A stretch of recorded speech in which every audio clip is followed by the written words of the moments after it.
책 한 권을 각자의 시각으로 풍성하게 해석합니다. 북구북구 북튜버 이시안 씨, 북칼럼니스트 박사 씨와 함께합니다. 어서 오세요.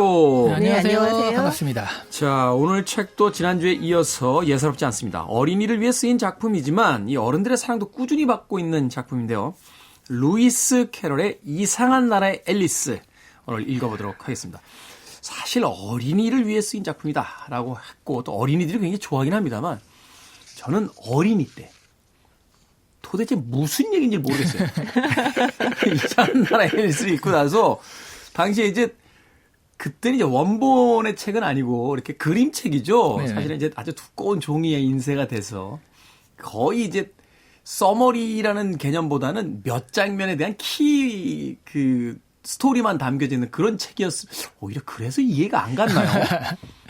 너무나 많은 생략들이 있어서 그 이후에도 사실은 여러 번 도전했었는데 성인이 되기 전까지는 도대체 이 책은 무슨 이야기를 나한테 남겨주려고 하는가 이해가 안 됐던 작품이었거든요. 근데 이 작품 같은 경우는 중간에 생략이 된다고 해서 이해를 못할 작품이 아니에요. 아, 그래요? 네, 제가 볼 때는 사실 앞뒤를 섞어놔도 사실 아마 그 차이를 모르지 않을까 싶은 그런 정말 이미지로 가득 차 있는 그런 작품이기 때문에 오히려 스토리 자체는 그렇게 중요하지 않은 게 아닌가? 뭐 저는 그런 생각을 했어요. 이미지라고 하셔서 이게 어린이를 위한 책이라는 게 요즘에 그 앨리스 캐릭터들이 많잖아요. 일본 가보면 앨리스만 하나 가득 찬 가게 이런 것도 있는데 가보면 아이들은 하나도 없거든요. 그러니까 아이들은 별로 맞아요. 앨리스를 안 좋아하고 성인들은 정말 좋아하죠. 일본 가면 네. 제일 흥미로운 게 그 샵들인데 네. 고양이 캐릭터로만 돼 있는 샵들, 뭐 강아지로만 앨리스로만 된 그 있더라고요. 네. 오. 그러니까 그런데 가면 다 성인들만 너무 좋아해가지고 사고 맞아요. 그래서 성인들이 좋아하는 책이 아닌가 하는 생각이 성인들이 들어요. 아이들 걸 얼마나 좋아하는데요. 사실 좀 너무 아이들 걸 너무 많이 욕심내지 않나 하는 생각이 들 정도로 정말 성인들이 좋아하는 게 너무 많죠. 저도 사실은. 집에 고백하건데 건담 프라모델 꽤 있어요. 그럼요. 아이들을 위해 만들어도 잘 만든 거는 다 성인들이 또 갖다 씁니다. 그렇군요. 바로 그러한 작품 이상한 나라의 앨리스 오늘 읽어보도록 하겠습니다. 먼저 작가부터 좀 소개를 해 주시죠. 루이스 캐럴 어떤 작가입니까? 네, 이 루이스 캐럴 굉장히 흥미로운 작가예요. 우리 뭐 여태까지 봤던 작가 중에 흥미롭지 않은 작가가 없지만 그렇죠. 네, 이분은 더 특별히 더 흥미로운 점이 많습니다. 이 본명은 찰스 러디지 도지슨이고요. 1832년에 태어나서 1898년에 돌아가셨어요. 19세기 사람이군요. 네. 영국 빅토리아 시대의 작가이자 수학자 그리고 사진사였습니다. 네, 모교의 수학 교수를 지냈고요. 현대의 초현실주의 문학과 부조리 문학의 선구자로 인정이 되고 있어요. 이 가장 유명한 작품이 이상한 나라의 앨리스 그리고 후속편이 거울 나라의 앨리스고요. 이외에도 실비와 브루노, 스나크 사냥 등을 썼습니다. 재미있는 점은 문학만이 아니라 사진계에서도 사진술 발달 초기에 가장 중요한 작가 중에 한 사람으로 인정받고 있다는 점이에요. 그리고 수학에서도 의미 있는 논문을 여러 편 남겼는데 이 문학이 너무 성공을 한 거죠. 그래서 다른 성과들이 좀 가려진 면이 있습니다. 원래 이제 사진사라도 성공했다는 거 보니까 이미지 쪽에 굉장히 어떤 그 탁월한 안목을 가지고 있었던 작가다 이렇게 볼 수 있겠네요. 네, 탁월한 안목도 안목이고 당시는 사진술 초기였기 때문에 굉장히 이 기술적인 면에서도 사실 섬세한 실력이 좀 필요했었죠. 네. 엔지니어적인 어떤 재능도 가지고 있었던. 네, 그랬던 사람이었던 것 같습니다. 네. 대단하군요. 그리고 상당한 기록광이었다고 해요. 이 모든 일상을 그 편지로 주고받았는데요. 그게 약 9만 9천 통쯤 된다고 합니다. 다 보관을 하고 있었고요. 편지를 9만 9천 통이요? 네. 다 보관하고 있었고요. 네. 저는 지금까지 보낸 톡도 그 정도는 안 될 것 같은데. 편지를 9만 9천 통을 가지고 있다고요? 하루에 몇 통을 써야지 9만 9천 통이 되는 거예요. 네. 그리고 어린아이들을 굉장히 좋아했어요. 그리고 사진을 많이 찍었는데요. 이 뭐 부모한테 다 허락을 받고 그리고 찍은 사진이긴 하지만 나중에는 아이에게 피해가 갈까봐 다 부모에게 돌려주거나 없앴다고 합니다. 그리고 상당한 말더듬이라서 교수 생활도 힘들었는데 아이들 앞에서는 청산유수로 얘기를 했다고 해요. 그래서 아이들이 굉장히 좋아하는 그런 사람이었다고 합니다. 최근에 어떤 그 발표된 것을 보니까 이 말더듬는 것, 그러니까 본인이 그냥 할 때는 말을 안 더듬다가 누군가가 이야기를 시켰을 때 말 더듬는 거는 그거는 또 다른 어떤 어떤 말하자면 요인이 있기 때문이다. 뭐 이렇게 이야기하는 것도 뭐 들은 적이 심리적인 있거든요. 것도 아마 있을 수 있었을 텐데요. 어떤 얘기를 굉장히 재미있게 잘해서 아이들이 가만 놔두지 않았다고 해요. 계속 뭐 재밌는 얘기 해주세요. 재밌는 얘기 해주세요. 했고 결론적으로 이 책도 나오게 된 셈인데요. 이 수학 교수가 됐을 때 학장이었던 헨리 리들의 그 아이들과 친해지게 되었는데 그중 한 명이 앨리스였어요. 그래서 이 이상한 나라의 앨리스도 그 앨리스에게 들려주던 이야기 이것이 발전된 것이라고 합니다. 네. 그러니까 그때 우리 할머니가 그걸 책으로 쓰셨어요.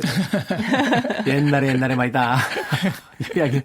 그러면 옛날 옛적의 태운이라고 될 수 있었을 텐데. 네. 생각해보면 저희 어른들이 뭐 할머니나 뭐 진짜 어른들이 이야기를 들려줄 때도 되게 말이 안 되고 좀 이렇게 약간 기괴한 상상력 같은 것도 섞여 있고 그런데도 불구하고 우리 굉장히 재밌게 들었었잖아요. 사실은 생각을 해보면 그 한 세기만 앞으로 올라가더라도 이 글을 모르는 사람들이 굉장히 많았잖아요. 네네. 근데 그들이 그 글을 모름에도 불구하고 누군가의 이야기 혹은 자신이 경험했던 이야기 혹은 상상했던 이야기를 그 구전을 통해서 이야기를 통해서 그 들려주는 재주들은 오히려 그래서 더 탁월했고 그래서 더 많은 이 활자가 개입하지 못한 곳에서의 어떤 상상력 같은 것들이 더 풍부했던 건 아닌가 하는 또 생각을 해보게 됩니다. 맞아요. 그 전달하는 사람들이 거기다 막 집어넣기도 하고 그렇죠. 자기 생각들을 집어넣기도 하고 하면서 굉장히 또 풍부해지고 그러면서 앞뒤가 맞지 않는 듯 하면서도 상상력을 자극하는 그런 재밌는 얘기들이 많이 있었죠. 그렇죠.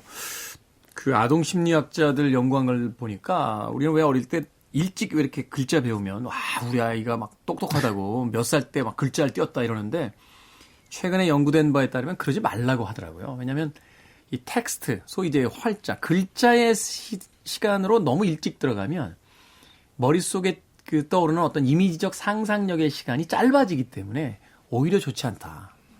최대한 글을 배우는 걸 늦춰주는 것도 교육의 한 방식일 수 있다. 뭐 이렇게 이야기를 하는 것을 본 적이 있습니다. 자, 어찌됐건 바로 이런 루이스 캐럴 아이들을 좋아했고 환상의 세계에 대한 이야기를 주로 들려줬던 그런 작가였는데 자, 이상한 나라의 앨리스, 줄거리.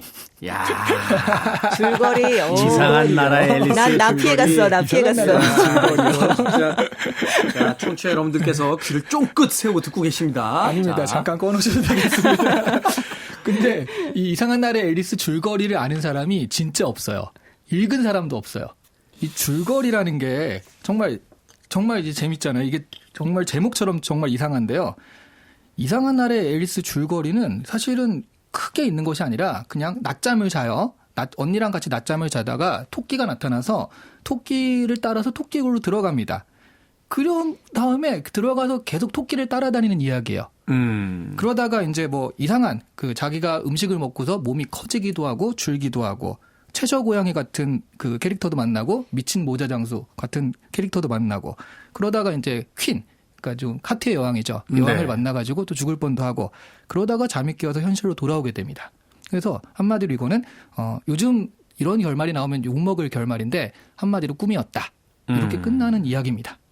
자, 이제 개요를 잘 들었고요. 네. 이시안 씨 아닙니다. 줄거리를 소개해 주세요. 이게 줄거리입니다. 뭘 해도 좀 소개를 해달라. 아니 이건 진짜 이상한 나라 앨리스를 안 본 사람도 아는 얘기 아닌가요? 이 안 본 사람을 위해서 줄거리 좀 소개해 주시죠. 이제 캐릭터를 하나하나씩 이제 서로 얘기를 해보도록 하시죠. 네. 예, 오랜만에 고전에 대한 정의를 다시 세우게 되네요. 네. 누구나 알고 있지만 아무도 안 읽은 이야기라고 하는 대표적인 작품이 바로 앨리스 인 원더랜드. 이상한 나라의 앨리스가 아닐까 하는 생각을 해봅니다. 그만큼 하나의 일관된 어떤 흐름이라기보다는 뭐라고 할까요? 약간 아방가르드한 이 자동 기술법이라고 하나요? 떠오르는 대로 그냥 장면들이 다 이렇게 이어 붙여져 있는 듯한. 계속 새로운 캐릭터를 만나는 이야기죠. 몽환적이기도 정말, 하고. 이게 꿈에서 깨어나는 걸 마지막에 끝난다고 하는 게 사실 욕먹을 만한 결론이다라고 말씀하시긴 했는데 정말 꿈이라고 생각하면 다 이해가 되는 면이 있어요. 그러니까 우리가 꿈속에서는 정말 말도 안 되는 일이 일어나도 굉장히 논리적이게 좀 정연하게 느껴지잖아요. 일어나서 꿈을 생각해보면 어떻게 이렇게 말이 안 되는 그렇게 이를테면 점프가 일어났나 약간 생각을 하더라도 그래서 좀 굉장히 꿈속 같은 느낌이 있는 작품이라고 할 수 있죠. 네, 말하자면 이제 기존의 어떤 문학의 문법 전체에서 벗어난 그 자유로운 상상력과 그 기술들이 바로 이제 이상한 나라의 앨리스의 특징이다. 이렇게 또 볼 수 있을 것 같습니다. 자, 처음부터 끝까지 도대체 무슨 이야기야라고 집중해서 쫓아가면 오히려 그 토끼를 놓치게 되는 바로 그런 이야기가 이상한 나라의 앨리스인데 두 분은 읽고 나서 가장 신기하고 흥미로웠던 장면들 있다면 한 장면씩만 좀 소개를 해 주시죠. 역시 저는 채셔 고양이. 아니 지난번부터 계속 제가 꼽은 거랑 똑같은 거 꼽으시는 경향이 있는데 왜 그렇죠. 그러시는 거죠? 그럼 먼저 하시죠. 저기 두 분 이렇게 겹치면 다음 주부터 한 분만 부르도록 하겠습니다. 알겠습니다. 근데 정말 채쇼 고양이는 뭐 유명한 장면이잖아요. 네. 웃음만 남기고 사라지는 장면 굉장히 유명한데요. 또 저는 이걸 읽으면서 좀 재밌었던 게 뭐냐면 다시 나타날 때도 역수로 나타난다는 점이었어요. 그러니까 채쇼 고양이가 다시 나타날 땐 일단 웃음이 나타납니다. 웃음이 나타나고 그다음에 말을 할 수 있을 정도로 입이 생겨나요. 그 다음에 입이 생겨났을 때 인사를 합니다. 인사를 하면 앨리스는 이 채쇼 고양이의 눈이 생길 때까지 기다립니다. 그 다음에 눈이 생기고 딱 보고 나면 고개를 끄덕거리죠. 왜냐하면 그 귀가 생기기 전에는 뭐 잘 지냈어 그랬을 때 잘 지냈어 말해도 못 듣잖아요. 그러니까 이제 눈이 생긴 다음에 끄덕거리고 그다음에 귀가 생긴 다음에 뭐 잘 지냈어라고 이제 말을 하는 그런 나름대로 논리적이지 않습니까? 네, 그런 방식으로 생겨나더라고요. 그러니까 그 이야기 속의 전체 세계는 논리적이지 않지만 그 세계 안에 들어가면 그 세계의 논리가 존재하는 거예요. 맞아요. 그렇죠. 그래서 생각해보면 고양이가 거기 채쇼 고양이가 처음 나타났을 때도 계속 웃는 얼굴로 나타나요. 그래서 고양이가 웃는 건 처음 봤어요. 우리 앨리스가 얘기를 하니까 아니 고양이는 늘 웃고 있잖아 라고 이제 공적 부인이 이야기를 하는 장면이 나오거든요. 그래서 이런 얘기들이 현실에 비추어 본다면 별로 논리적이지가 않은데 근데 이 안에서는 나름대로 되게 논리성을 갖고 간다는 게 저는 굉장히 재미있더라고요. 이 책의 폐가 바로 그건 것 같아요. 너무 몰두해서 읽으면 현실에서의 대화도 그렇게 돼요. 야, 너 왜 이렇게 인상을 써? 나 웃고 있잖아. 저는 사실 채쇼 고양이에서 정말 인상 깊은 장면이 그거거든요. 그러니까 앨리스가 미소 얘기하셨잖아요. 그러니까 이게 하나하나씩 사라지니까 마지막에 미소만 남아요. 그러니까 고양이는 사라지고. 그래서 앨리스가 미소 없는 고양이는 자주 봐왔지만 고양이 없는 미소라니 하면서 놀라는데 이거를 상상해 보게 되잖아요.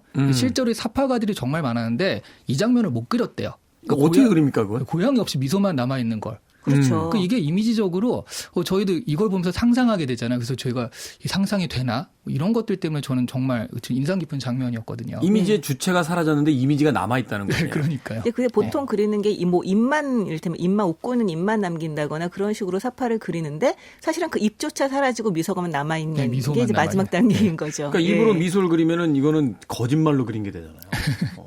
그렇죠. 그리고 사실 앨리스는 그러니까 우리는 잘 모르는 정말 많은 언어 유희, 당시의 사회상과 언어 유희가 들어가 있는데 이 채셔캣에 대한 이 언어 유희가 제일 유명하거든요. 그러니까 채셔캣을 보고서 앨리스가 내가 고양이를 봤던가? 라고 말하는 장면이 있어요. Was it a cat I saw?인데요. 거꾸로 읽어도 똑같아요. 네. Was it a cat I saw?가 거꾸로 읽어도 똑같아가지고. 그러네요. 네. so가 이제 거꾸로 읽으면 was가 되니까. 그래서 우리나라로 보면 거꾸로 해도 이효리 같은 그런 느낌의 그러니까 이게 말장난 언어 유희거든요. 이런 것들이 굉장히 많아요. 그렇군요. 참 흥미롭습니다. 이 책을 읽어 나갈 때마다 들었던 생각이기도 합니다만 앞서 이야기하신 그 고양이의 이야기처럼 어떤 사파가가 만약 미소만 남기고 고양이는 사라졌어라는 장면을 그리기 위해서 인간이 그리려면 미소를 상징하는 뭔가가 있어야 되잖아요. 입을 통해서 이제 미소를 그리면 이 작가는 이렇게 말할 거 아니에요. 고양이는 사라지고 미소만 남았다니까 왜 입이 남아있어? 라고 하면 말하자면 이 그림이 훨씬 더 논리적인데 입이 있어야 미소를 보여주니까 논리적이지 않은 작가에 의해서 비논리로 규정당해야 되는. 네. 근데 얘기를 하다 보면 정말 이상한 나라 앨리스의 사파가라고 하는 건 정말 극한 직업인 것 같은데 그런데 또 되게 놀랍게도 이상한 나라 앨리스의 사파를 그린 사파가들이 그렇게 많아요. 많죠. 네. 그러니까 또 굉장히 상상력을 또 자극하고 그리고 쉽게 만드는 그런 작품이기도 하다는 얘기가 되겠죠. 네. 근데 또 재밌는 게 첫 번째 사파가 루이스 캐롤이 살았을 때 실제로 사파를 그린 사람한테 그렇게 참견을 했대요. 가가지고 치마기는 여기까지 와야 된다. 막 이래가지고 그 사파가가 다시는 내가 사파를 그리기 싫다고 진저리를 쳤다는 얘기도 있더라고요. 네, 그 사파가 존 테니얼인데 그 사람이 이 작품을 그리고 난 다음에 거울나라 앨리스를 그릴 때는 오히려 루이스 캐롤한테 이제 참견을 하면서 그 장면을 빼는 게 좋겠다. 이런 얘기들을 했다고 또 합니다. 예, 복수를 당한 거죠. 그렇죠. 뭐 현대 영화나 드라마를 만들 때도 작가가 그려놓은 세계를 또 연출이 엉뚱하게 연출을 해버리면 작가와 연출 사이가 틀어지기도 한다라고 하는데 바로 이 당시에 이 소설가와 사파가의 관계가 바로 그런 관계가 아니었을까 또 생각해보게 됩니다.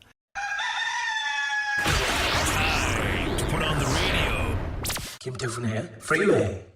작품의 발표 이후 수많은 소설과 문학과 또 영화, 드라마에 영감을 주었던 이상한 날의 앨리스, 오늘 북구북구에서 읽어보고 있습니다.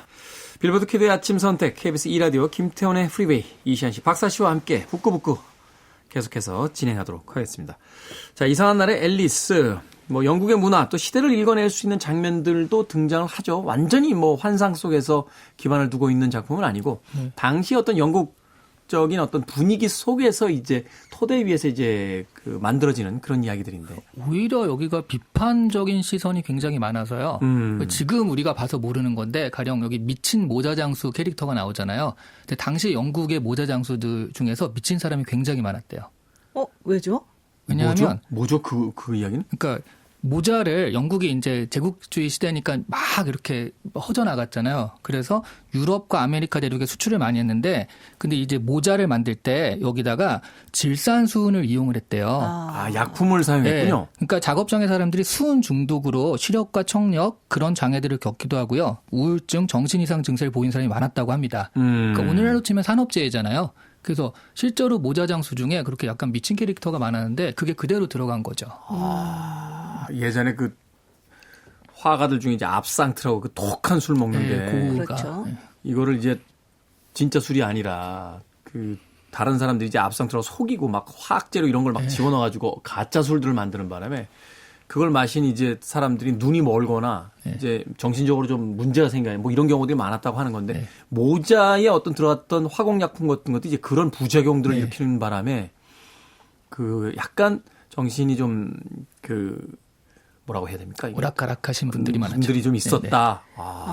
그 제작자와 판매자가 구분되지 않는 당시의 풍조도 좀 반영을 한 얘기이기도 하겠네요. 그러네요. 지금 같은 직접. 경우는 다 이게 분리가 되지만 그 당시에는 사실은 제작하는 사람이 판매하기도 하고 그랬었으니까요. 네. 그래요. 저는 여기에서 그 티타임이 굉장히 재밌었어요. 그러니까 이게 어떻게 보면 이 티타임을 꼭 가져야 한다라고 하는 게 그 당시 영국의 문화였던 게 아닐까 싶은데, 이 사물토끼와 모자장수와 겨울잠쥐가 이제 티타임을 가지는데 이게 거의 미치광이 티파티라고 이제 나오죠. 네. 여기 나오는 게 재밌었던 게 굉장히 테이블 위에 많은 찻잔들이 있고 많은 의자들이 이렇게 주변에 있어요. 근데 왜 그런가 했더니 모자장수가 시간과 이제 사이가 틀어집니다. 그래서 이 시간이 모자장수한테 되게 불친절하게 된 거죠. 그래서 항상 6시예요. 항상 6시고 그때가 티파티가 열리는 시간인 거예요. 끝나질 않는 거죠. 그러니까 사람들이 티타임은 지켜야겠고, 그렇지만 시간이 가지는 않고 지나지 않으니까 설거지할 시간이 없어요. 네. 그래서 이 테이블 위에 늘 이제 찻잔들이 엄청나게 많이 있고, 그리고 찻잔이 다 비잖아요. 그러면 다음 자리로 가야 됩니다. 옆자리로 옮기는 거죠. 그래서 새로운 잔에서 또 다시 티파티를 하는 거예요. 그래서 의자도 많이 필요하다라는 설정이 나오는데요. 그 티파티 꼭 6시에 해야 돼? 좀 설거지도 하고 좀 쉬어가면서 하면 안 돼? 라는 건 우리의 생각인 거고, 이것이 당시 어떤 영국에서는 굉장히 꼭 지켜야 할 룰이었던 게 아닌가, 저는 그런 생각을 했어요. 귀족들의 리추얼 같은 거죠. 그거를 이제 해야 귀족이다. 그렇죠. 하루에 몇 시가 되면 산책을 하고, 몇 시가 되면 티를 마시고, 또 나이가 몇 살이 되면 어디에 가고, 이걸 해야지만 이제 상류사회의 어떤 귀족의 일원이 될 수 있다. 이런 것들. 그리고 티파티가 그것도 약간 사회 비판적인 게 있는데, 끝나지 않잖아요. 항상 열리고 있는 티파티. 그게 당시에 영국이 제국주의로 이런 별명이 있었잖아요. 해가 지지 않은 나라. 그러니까 영국 문화가 들어간 곳은 어디서나 차를 마시고 있었고, 24시간 티파티를 하고 있다는 늘 거죠. 티파티가 열리고 있다라는 것들을 이런 식으로 묘사했다라는 얘기도 있어요. 지금 영국은 말하자면 새벽 4시지만 영국이 지배하고 있는 어떤 식민지는 지금 바로 티타임이다. 네, 6시니까. 그러니까 그런 어떤 전 세계 식민지를 가지고 있었던 영국에 대한 어떤 우화적인 어떤 비난일 수도 있다. 네. 문득 제 대학 다닐 때 저희 선배님 떠오르시네요. 이분이 우주회라고. 네. 영국 사람인 줄 알았네요. 비 오면 술 드시는. 그 비우자 술주자. 세계 어느 나라에 비가 오면은 마시는 거죠. 매일 드세요. 네, 우리나라에 오는 게 아니라. 그렇죠. 옆에는 어디서가 오고 있으니까. 과테말라에 어제 비가 왔다. 이러면서. 야, 굉장히 똑똑하시네요. 네. 소르본 대학에 어제 비 온 거 아니? 막 이러면서 이제 바로 그런 어떤 그런 것들이 이제 우리는 그냥 우스갯소리가 했습니다만, 이 루이스 캐럴은 바로 그 영국에 대한 어떤 그 제국주의의 비판 같은 것들도 그 장면 속에다 녹여내고 있었다. 그 이야기는 또 오늘 처음 듣네요. 두 분 다 있으셔야겠네요. 네. 의견이 겹쳐서 가끔은 이제 한 분만 부를까. 제작비 절감 차원에서 한 번쯤 고민도 하고 그랬었는데. 살아남았습니다. 다행히. 두 분이 다시 해야겠다는 생각 다시 해보게 됩니다. 자, 이 이야기 다 끝나고 나면 결국 이제 앨리스의 꿈이었다 하는 결론을 이야기하게 됩니다.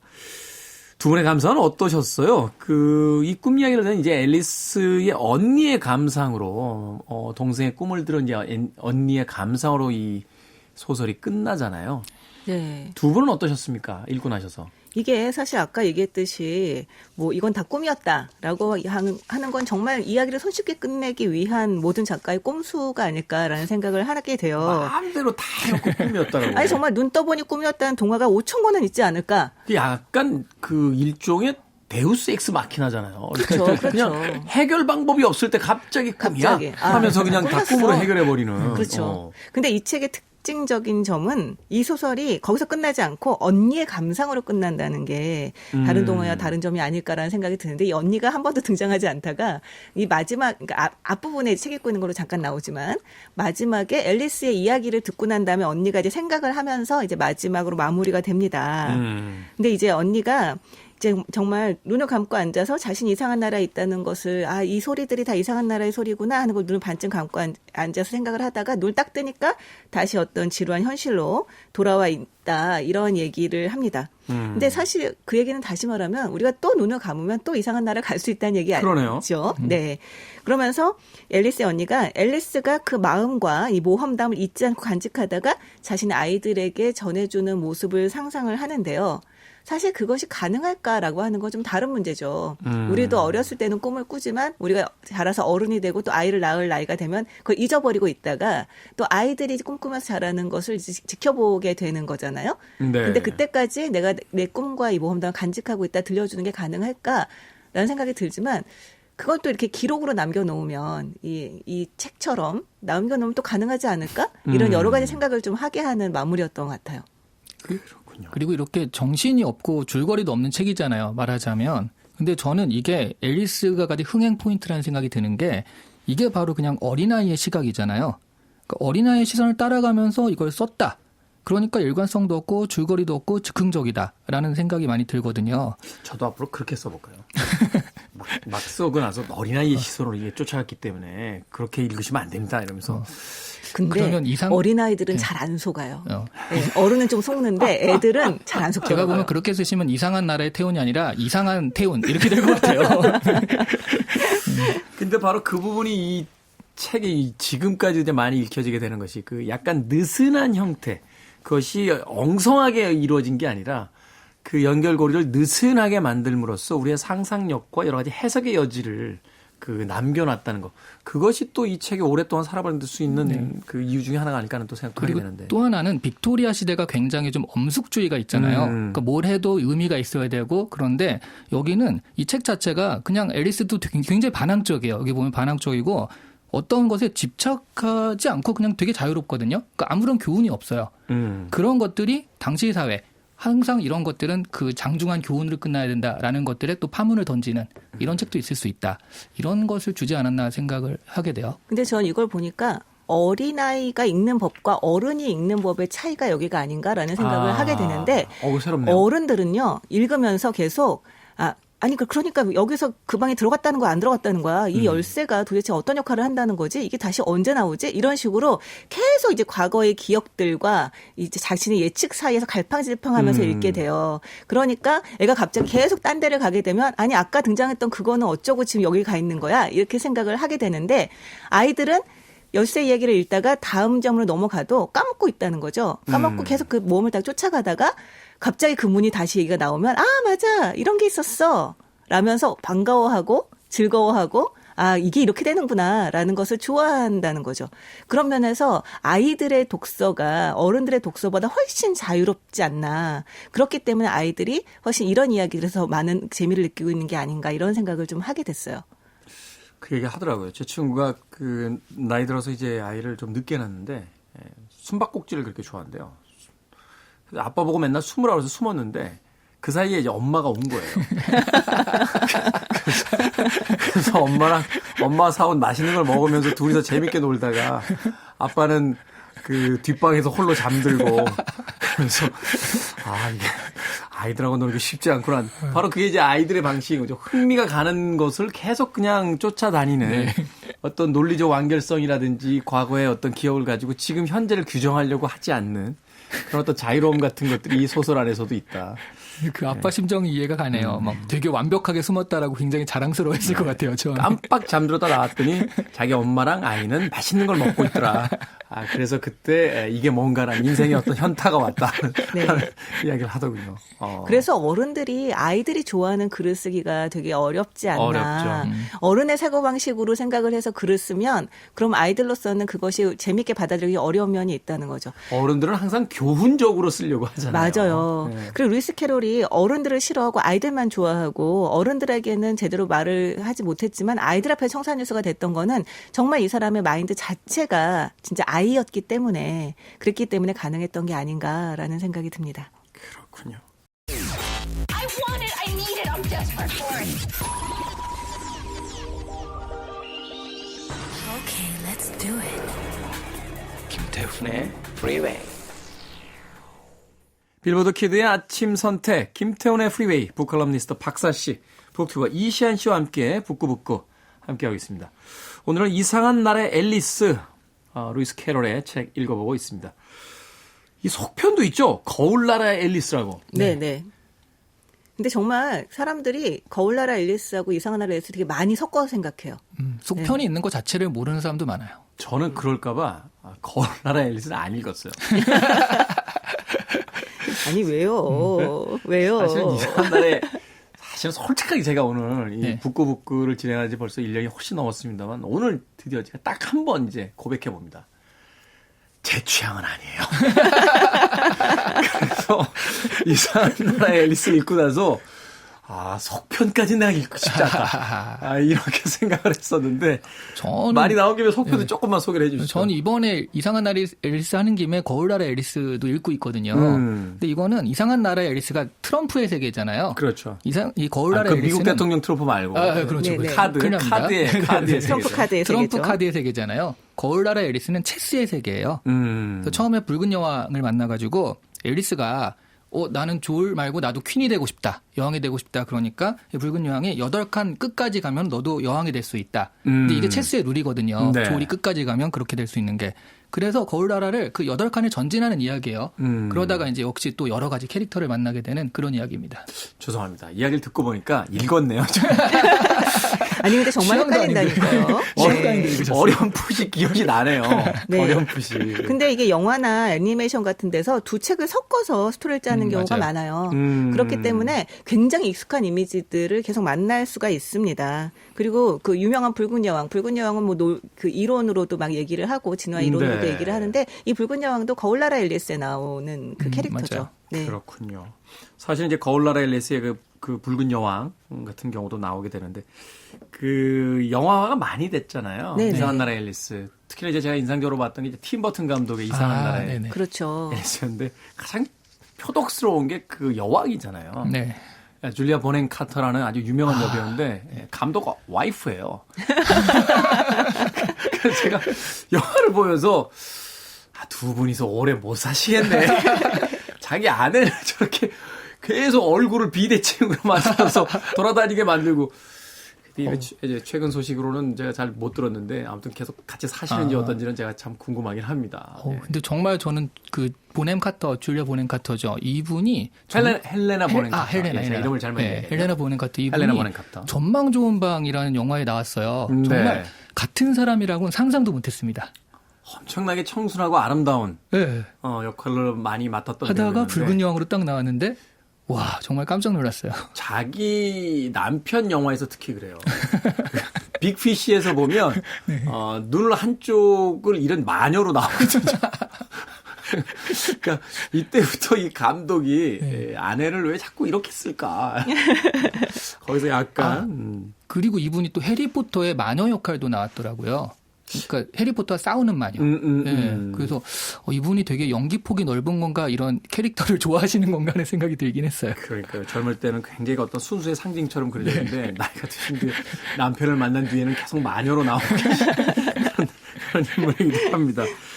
자, 앞서서 뭐 이 책에서 이제 그 교훈을 찾으려고 한다라면 오히려 우리가 책을 이해하지 못하는 어른이 된다 하는 이야기를 잠깐 나누기도 했기 때문에 교훈에 대한 이야기는 제가 여쭤보지 않겠습니다. 이 환상적인 이야기가 문장으로 가득하다 보니까 SNS에 올려놓으면 뭐 그럴듯할 것 같기도 해요. 사실은 이제 이 서양의 어떤 전통 행동들 중에 하나가 뭐 셰익스피어를 끊임없이 인용한다든지 이상한 앨리스의 어떤 장면을 가지고 어떤 영화의 한 장면에서 빗대서 그것을 뭐 만들어내기도 한다든지 이런 어떤 고전을 인용하는 거잖아요. 두 분께서 만약 이 책에 있는 어떤 문장이나 구절을 인용한다거나 좀 누군가에게 소개한다라고 하면 떠오를 만한 그런 문장, 구절 혹은 장면들이 있습니까? 저는 뽑아왔어요. 이게 앨리스와 그 채셔 고양이가 나누는 대화인데 앨리스가 내가 어디로 가야 하는지 알려줘. 그러니까 고양이가 그건 네가 어디로 가고 싶은지에 달렸지. 그러니까 앨리스가 어디든 상관없어. 그러니까 채셔 고양이가 마지막으로 그럼 어디로 가야 하는지 알아야 할 필요도 없네? 이렇게 끝나거든요. 한 대 때려주고 싶다. 네. 근데 이제 요즘에 많은 또 뭐 청년들도 그렇고 청년이 지나서 중장년도 내가 어디로 가야 하는지 알려줘라고 끊임없이 주변에 얘기를 하잖아요. 그렇죠. 네. 나는 어디로 가야 하는 거야 이렇게 자기를 찾고 있는데 근데 막상 그럼 뭘 하고 싶고 어디로 가고 싶어라고 하면 몰라요. 그러면 뭐 어디로 가야 하는지 알아야 할 필요도 없네라고 말하는 이 채셔 고양이 말이 정말 뼈를 때리는 말이 아닌가 하는 생각이 들더라고요. 질문의 선우가 바뀐 듯한 우리가 택시를 타고도 행선지가 어디세요? 라고 물어보면 글쎄요. 라고 이야기하면 내비게이션에다 목적지를 찾아 넣을 수가 없잖아요. 네. 바로 그것. 그러니까 내가 뭘 하고 싶은 거지? 배가 고픈 건가? 아니면 영화를 보고 싶은 건가? 친구를 만나고 싶은 건가? 이걸 알아야지만 목적지에 도착할 수 있다라는 이야기. 그걸 그렇게 동화처럼 아름답게 또 이야기를 해주고 있습니다. 근데 사실은 이 이야기에서는 정말 앨리스는 목적지가 어딘지 한 치 앞도 보지 못하죠. 한 치 앞도 보지 못하는 상태에서 계속 어디론가 가야 하는 같은 그런 이제 상태에 있는 건데요. 저는 이것이 주는 재미도 있다고 생각을 해요. 이게 뭐 아까 말씀하셨을 때 교훈을 뭐 찾을 수 없는 그런 책이다라고 얘기했지만 저는 이 책을 읽고 난 다음에 아주 큰 교훈을 얻었거든요. 이게 뭐냐면 뭐 앨리스 같은 경우는 두려움을 느끼지 않는 건 아니에요. 두려움을 느끼기는 하지만 굉장히 어떻게 보면 용감하다고 얘기를 할까요? 그 앞에 자기가 이를테면 먹으라고 써 있는 건 다 먹고 그리고 어떤 변화를 굉장히 기대하고 어떤 재미있는 변화들이 있을 거야라고 기대를 하고 어떤 상황에 처해서도 그 상황 속에서 이를테면 공포의 이성을 잃지 않고 그리고 나가는 모습들을 봅니다. 그래서 이것이 바로 이를테면 놀듯이 이 세상을 사는 좀 그 가장 이를테면 적합한 태도가 아닐까. 이 세상에 나에게 무엇을 줄지는 알 수 없지만 무엇이 오든지 나는 그걸 온전하게 즐기겠다라는 마음으로 사는 것이 정말 이를테면 가장 진취적인 태도로 사는 것이 아닌가라는 생각을 저는 좀 했거든요. 그것이 저는 이 이야기에서 제가 얻은 교훈이라고 생각을 하고요. 그 구절을 하나 뽑으라고 얘기를 한다면 사실 저는 인상적이었던 것이 없진 않았었는데 이게 다 이 이야기에 굉장히 밀접하게 연관이 돼 있어요. 어떤 넌센스라든가 말장난이라든가 이런 거가 연결이 돼 있어서 하나의 구절만을 뽑아서 이야기하기가 좀 어렵다는 게 또 이 작품의 특징이 아닌가라는 생각을 좀 했습니다. 이 이야기에서 오히려 중요한 것은 어떤 대사가 나왔다, 그것이 어떤 구절의 내용이다, 뭐 이런 것들 말씀하신 것도 굉장히 인상적이었고 그런 부분도 있지만 오히려 이 이야기에 나오는 캐릭터들 그 캐릭터들이 어떻게 말하고 어떻게 행동하는가라고 하는 걸 보는 것이 저는 오히려 더 굉장히 흥미롭고 그리고 또 많이 생각하게 하는 여지가 되지 않았나라는 생각이 듭니다. 그렇군요. 자, 두 분의 한 줄 추천사 부탁드리겠습니다. 이상한 기분에 휩싸여 보고 싶으면 한번 읽어보시면 좋을 것 같습니다. 이상한 기분에 휩싸여 보고 싶다면. 자, 박사 씨의 추천사. 아시다시피 모르시는 분이 많겠구나. 제가 술을 끊은 지 한 3년 됐잖아요. 알아야 합니까? 저희 처음은 금시초면인데요. 그렇군요. 자, 술 끊은 지 한 3년 넘었습니다만 좀 술 취한 느낌? 어른이라면 좀 술 취한 느낌 받고 싶으면은 읽어보실 만하지 않을까 생각을 합니다. 너무나 자로잰 듯이 딱 맞아떨어져 있는 그 규칙적인 세상에서 어지러움을 느끼고 있다라면 오히려 조금은 느슨하고 몽롱한 세계로 인도할 수 있는 그런 티켓 같은 작품이다. 와, 이번 건 진짜 해석이 더 훨씬 좋은 것 같네요. 뭐래도 해야 되지 않겠습니까? 네. 자, 북구북구 오늘은 루이스 캐럴의 이상한 나라의 앨리스 읽어봤습니다. 다음 주는 저 혼자 정했습니다. 두 분과 상의 없이 우리 이소연 작가와 그냥 내가 읽고 싶은 책 하면 안 돼? 라고 했더니 그러세요? 라고 해서 저만 토마스 모어의 유토피아 읽어보도록 하겠습니다. 북튜버 이시안 씨, 북칼럼니스트 박사 씨와 함께했습니다. 고맙습니다. 네, 고맙습니다. 감사합니다.